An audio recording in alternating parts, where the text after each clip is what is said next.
things, and I think this is missing in the industry, is that it is very important for the employer or for the employer and for the employee to belong to those two organizations, to become members of the EOSGB, which is the employer organization, or for the employee to become a member of the union.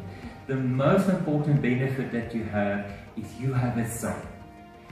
On a yearly basis, they conduct meetings where they obtain mandates from their members before they start negotiating and bargaining with each other to conclude the national agreement. So it's so important that you participate in their structures and that you can actually tell them what it is that is needed within the industry.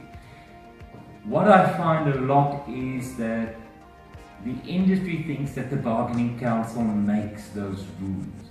We don't make the rules. Like I've explained to you, it's done between the two parties. The job of the council is to enforce and make sure that those things happen. Therefore, we have our agents that go out to assist both the employer or the employee should there be any challenges.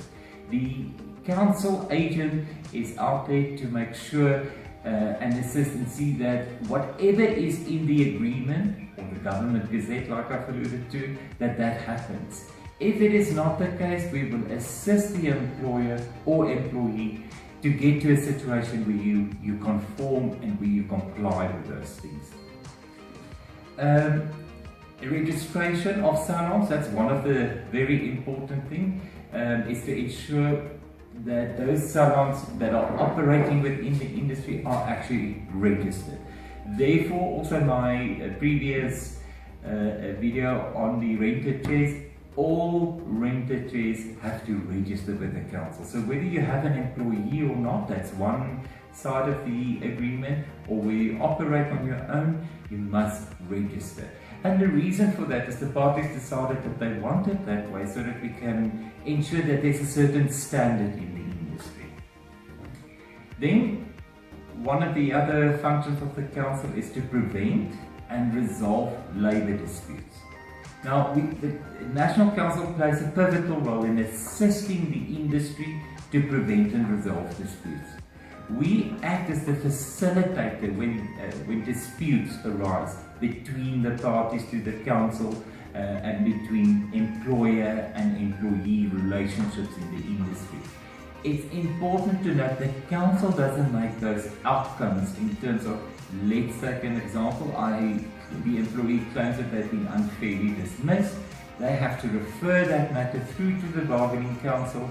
We appoint a commissioner that is accredited through the CCMA to actually hear the case. So we don't hear the case, we act as the facilitator. The constitution of the National Council also determines these different kinds of disputes and how they should be dealt with. Now, we are accredited through the CCMA to deal with certain kinds of disputes, like unfair dismissals, unfair labour practices. There are certain types that we do not deal with. For instance, if it becomes a discrimination issue, you would still refer it to the CCMA. So in essence, the Bargaining Council takes the place of the CCMA. What is a benefit to the industry? It is an efficient, it is a quick route of having your disputes resolved. We have to report to the CCMA on a quarterly basis in terms of how many disputes we resolve, which are the commissions that we've appointed to, and they look at this quite seriously. So we really need to comply and make sure that we provide the very best service to the industry. I also have a dedicated case management team within the council that deals with these cases, and we are more than willing to assist you in terms of the process. What forms you need to fill in, what are the documentation that is needed, what will be needed from the council to actually ensure that we can contact the commissioner and set down your matter. So you get a streamlined, efficient and quicker process.